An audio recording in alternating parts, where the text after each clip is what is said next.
everybody, I'm Vanessa with Ronkita Design, and today I'm going to show you how to change the rotary blade on your just standard Olfa 45mm rotary cutter, and also a nice tip on what to do with your used blades once you've changed them.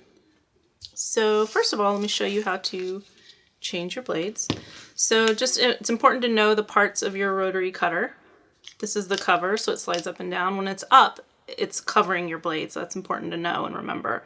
This piece here, this is like a pin that's actually connected to this part here, and it screws on and it keeps it nice and tight, keeping your blade in place. So to take it off, the first thing you need to do is unscrew this. And it's important that you put everything back in the same way that it was on. So unscrew it. So the best way to do that is just make sure you take it and just set it down upside down. You can also see some little grooves in here, so you know that that's actually going to be how you screw it on, because there's the thread. This piece here, this little washer, it's important to know that it goes on at a curve, the curved facing up.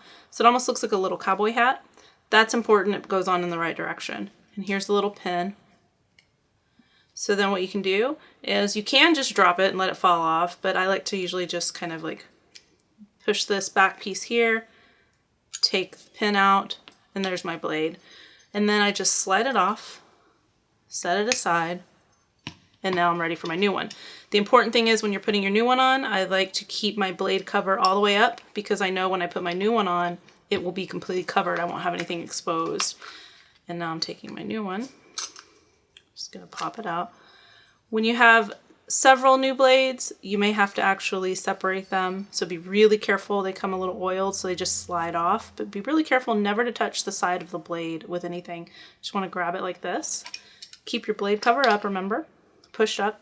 Just slide that on. Make sure it's lined up with the hole. Get your pin.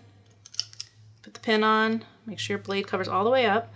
Then I like to use my finger, hold this in place, so that way nothing shifts, nothing's sliding, nothing's moving, everything's completely covered, nothing's exposed. Flip it over, take my washer, put it on like a cowboy hat, line it up, put this on, you screw that, make sure it's nice and tight, and there we go. My new rotary cutter blade is now in place. So now, what do I do with my old blades? What I do is I keep the little cases that they come in, because I label them, like you see here, used or dull, so that way I know which ones are no longer going to be used for fabric. And then I just put them in here, and I keep them in here just until I need them.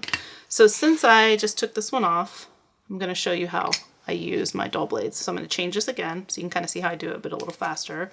Now again, be very careful when you're doing this, because it's important that you don't want to get cut.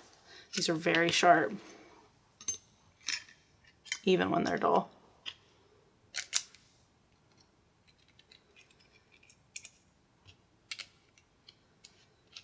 So now I have my used blade on, and this is really nice because what I can do is I can cut out my pattern pieces. I can cut out paper of any kind. I can do whatever I need to do, and it's much faster than scissors. So even though it's too dull for fabric, it's going to be perfect for paper. So you can see here, if I had a pattern piece, I could even use my quilting ruler if it was a straight line. Just line that up.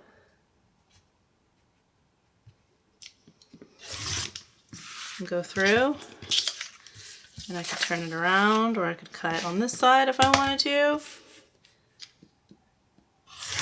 And then I'm cutting through. However, if you have curves, if you're cutting out necklines or armholes or anything like that, you can just do it freehand, and you would just follow the shape of your pattern piece. So this is good. This can be used for really anything where you need to cut papers, paper pieces. So you can even try freehanding it on the line. This is just really nice because it saves your hands from having to use scissors the entire time. So go ahead and keep your little case, use your dull blades for paper, and then you have your new ones for your fabric. So that's how you can change your rotary cutter blades if you need to on this Olfa 45mm, and also a nice tip on what to do with your used blades when you're finished. For more tips and tricks, follow me on Facebook and Instagram at Ronkita Design or at ronkita.biz for more information on classes.